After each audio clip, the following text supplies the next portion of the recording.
Hello to my Happiness Mintra family.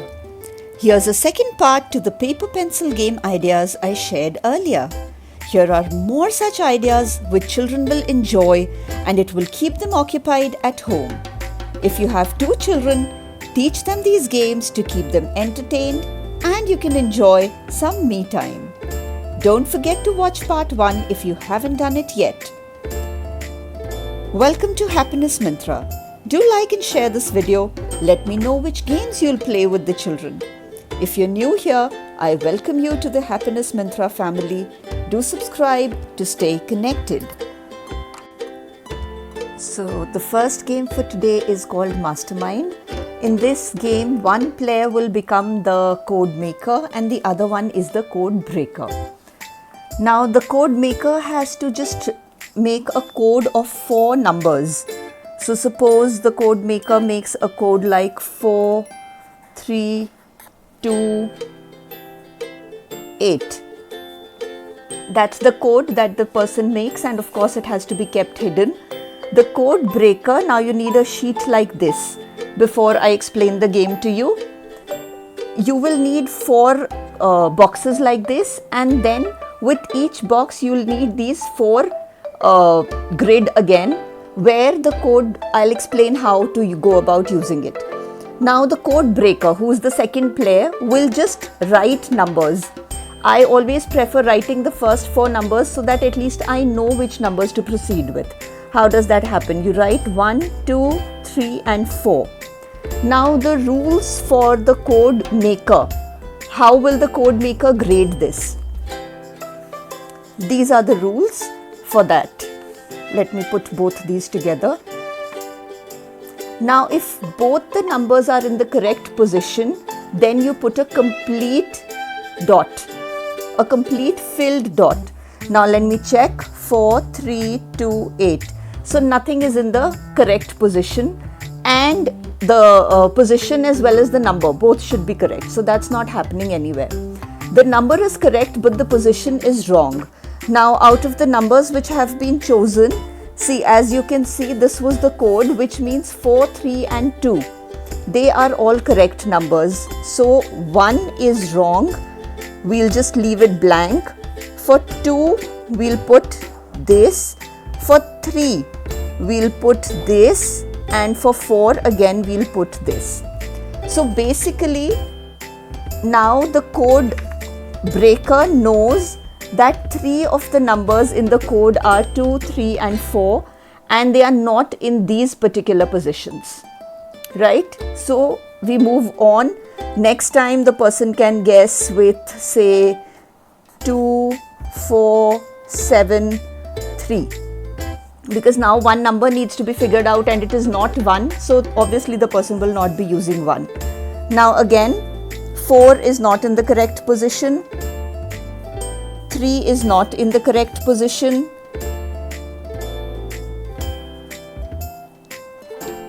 7 is not a number that we have, so we'll again leave it. And 3 is again not in the correct position. So you can keep, making combinations like this, and the idea is that within 10 tries, you should be able to decode the code. Again, it's a very good logic building game for children. It's a lot of fun. They really need to use their brains, try out different permutation combinations. So it's an excellent way to keep them busy. And if there are 2 siblings at home, nothing like this game to keep them occupied. So we'll move on to our next game, which is very simple. Now this is something you can even play with your 2 and 3 year olds. Okay. So I have tried to include a selection of a variety of games so that different age group children can enjoy it, because obviously all families will not have the same age children. Now here, where is my tail? You make a simple cat and then you blindfold the child and ask the child to just draw the cat somewhere. So I'm blindfolded right now and I'm going to try and draw the cat, basically the tail of the cat. Let's see. Oh, I got it partially correct. Not bad. So similarly, probably if I go in for a second try, let me do it again. I'm going to be blindfolded and I'm going to try making it once more. There it goes. Okay. So in the long run, once you keep taking turns doing this, you might land up with a tail here or a tail here, even outside. So it's going to be a lot of fun and entertainment for the children, and it's a good game to play with them. Now a variation of that game is my hand, your hand. Here again what I do is you make a fist or you use the palm. Okay, so in case you're using the fist, again the child whose fist is being made has to be blindfolded and you just draw something on the fist. They have to imagine, they have to figure out, be very connected to their senses, and whatever they feel that you drew, they have to draw it here.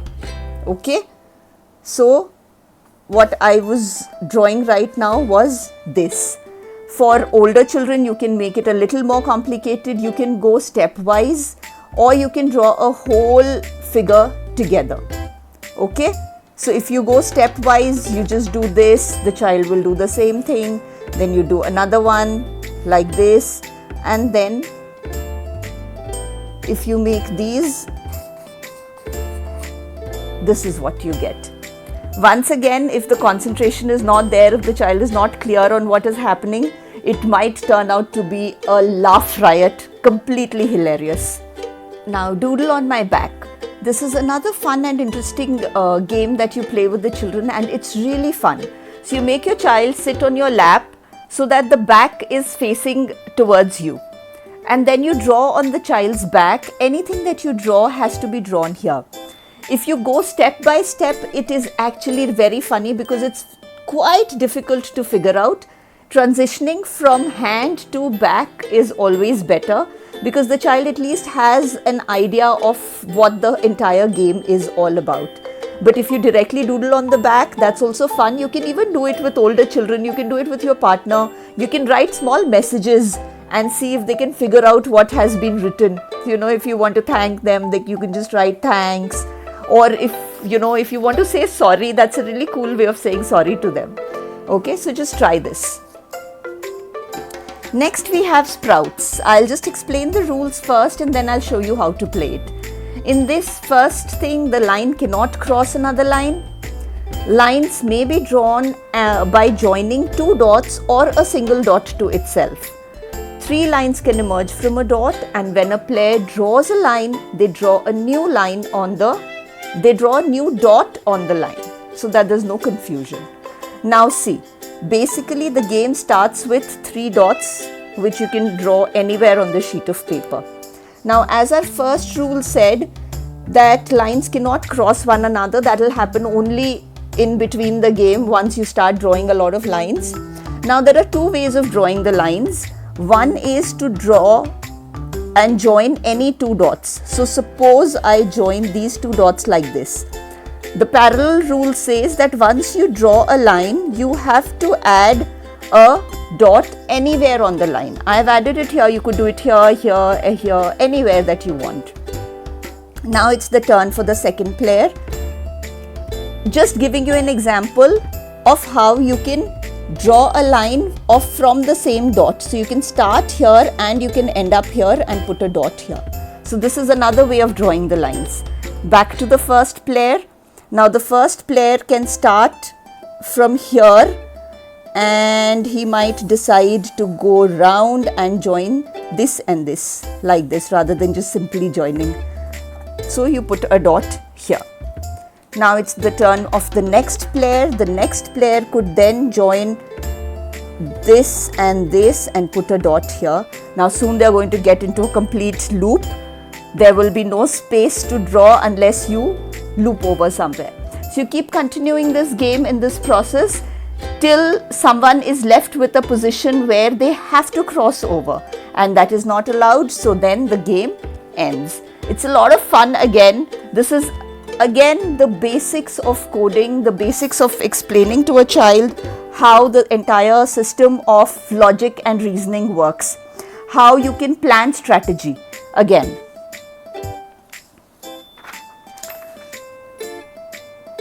Now the next game that I'm going to introduce is categories.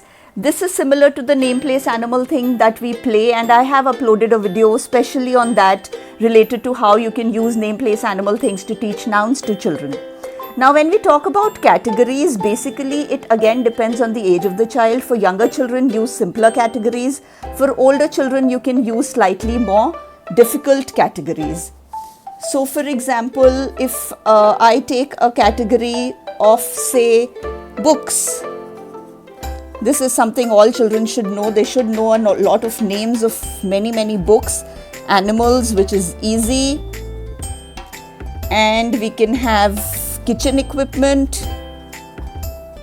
or kitchen related words, and we can have a category of food related words. So these are 4 categories just randomly that I chose. Now there are 2 ways of doing it. Either you have alphabets at home and you can just pick out an alphabet, or you can silently count at start stop position and decide an alphabet, and then suppose you say start, stop. So I stopped at F. So let's see if we can figure out all kinds of words with F. So a book with F could be say fairy tales. There are many books with the heading of fairy tales, or these Enid Blyton series of famous 5, they could write that. So 5 find outers and 5 go on an adventure. They have all kinds of books like that. Animals with an F could be a fish, that's really simple. Kitchen equipment could be a fork, and a food item with an F could be say a fruit tart. Right? So both partners have to write this. Whoever writes all gets the maximum points. If you write a common thing, that gets cancelled. And in the end, whoever has the maximum number of points is of course the winner. It's a good game to play, to keep occupied, to build vocabulary, and to have a lot of fun. We have another game called Sim. Now here we have 6 dots in an hexagon shape. As you can see, 2, 2 and 2. So these are 6 dots in a hexagon. The aim of this game is very simple. It's again a 2-player game. You have to keep making lines joining 2 dots, but your lines should never form a triangle. That is your only target. Okay? So suppose player 1 does this. Player 2 could do this. Back to player 1 again. Player 1 could probably do this. And then player 2 does this. Now player 2 has to be very careful not to join these 2 dots, because that would form a triangle and get him out. Okay? So that's the only logic of this game. You can join dots in any kind of combination, here, anywhere. Just make sure that your particular color does not form any triangle. That is the only rule, like I mentioned earlier. Now the last game for this video is a word grid. This is a little interesting and it might be initially a little tough for the children to understand, but I find it to be a really interesting and engaging game once you start liking it. So here a player calls out any alphabet, any letter, suppose A. So you are free to write A anywhere on the grid. I wrote it here. Now it is your turn to call out, which means the second player calls out. Suppose I choose L. Okay, now what my target is that I have to form words either horizontally, vertically or diagonally using the letters which are called out. Okay, so now when I say L, my target is basically to form lamp somehow. Okay, so I have option of making lamp in all the 3 places when I put A here. Of course, there would be many other words. There could be calm, there could be calf, there could be any word that has back, that has A in this place. So when I call out L, I probably put a L here.